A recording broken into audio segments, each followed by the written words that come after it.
સુરતમાં હાર્ટ એટેકના બનાવોમાં સતત વધારો થઈ રહ્યો છે, ત્યારે એક યુવકનું હાર્ટ એટેકથી મોત થયું હોવાની શક્યતા સેવામાં આવી રહી છે.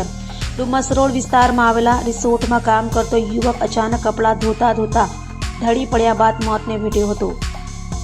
વિકાસ સતીશ મૈથની ડુમસ રોડ ખાતે આવેલા રેમ્બો રિસોર્ટ ખાતે રહેતો હતો. રિસોર્ટમાં સાફ સફાઈ સહિતના કામગીરી કરીને પોતાનું ગુજરાન ચલાવતો હતો. 10 દિવસ પહેલા જ વિકાસ રોજગારી માટે સુરત આવ્યો હતો.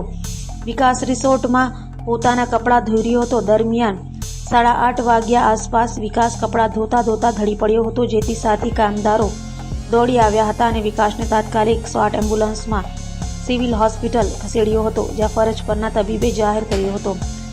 વિકાસ 10 દિવસથી સુરત આવ્યો હોવાથી તેના પરિવાર અંગે પણ કોઈ માહિતી નથી.